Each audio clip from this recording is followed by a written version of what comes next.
Hasta entonces, la providencia de Dios había protegido a David de todas las conspiraciones de sus enemigos y se había ejercido directamente para refrenar a Saúl.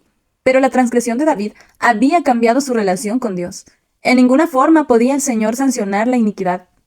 No podía ejercitar su poder para proteger a David de los resultados de su pecado como lo había protegido de la enemistad de Saúl.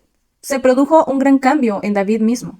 Quebrantaba su espíritu la comprensión de su pecado y de sus abarcantes resultados. Se sentía humillado ante los ojos de sus súbditos. Su influencia sufrió menoscabo.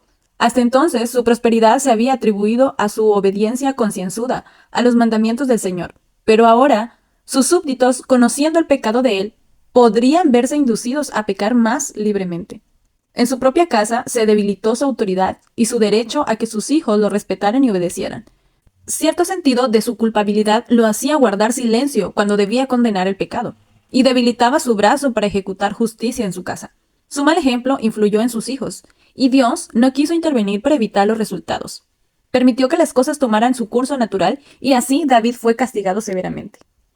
Durante un año entero después de su caída, David vivió en seguridad aparente.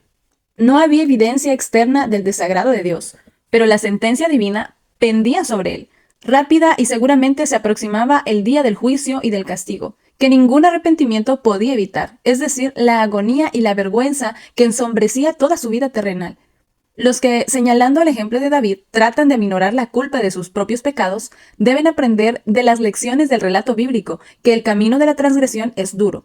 Aunque como David se arrepientan de sus caminos impíos, los resultados del pecado, aún en esta vida, serán amargos y difíciles de soportar.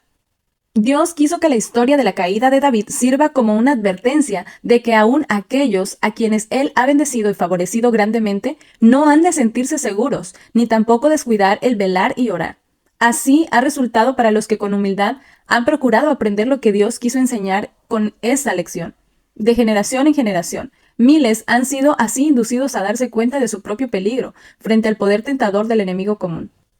La caída de David, hombre, que fue grandemente honrado por el Señor, despertó en ellos la desconfianza de sí mismos. Comprendieron que solamente Dios podía guardarlos por su poder mediante la fe. Sabiendo que en Él estaba la fortaleza y la seguridad, temieron dar el primer paso en tierra de Satanás. Aún antes de que se hubiera dictado la sentencia divina contra David, éste ya había comenzado a cosechar el fruto de su transgresión. Su conciencia no tenía paz. En el Salmo 32 representa la agonía que su espíritu soportó entonces. Dice, bienaventurado aquel cuya transgresión ha sido perdonada, y cubierto su pecado. Bienaventurado el hombre a quien Jehová no culpa de iniquidad y en cuyo espíritu no hay engaño. Mientras callé, se envejecieron mis huesos, en mi gemir todo el día, porque de día y de noche se agravó sobre mí su mano. Se volvió mi verdor en sequedades de verano.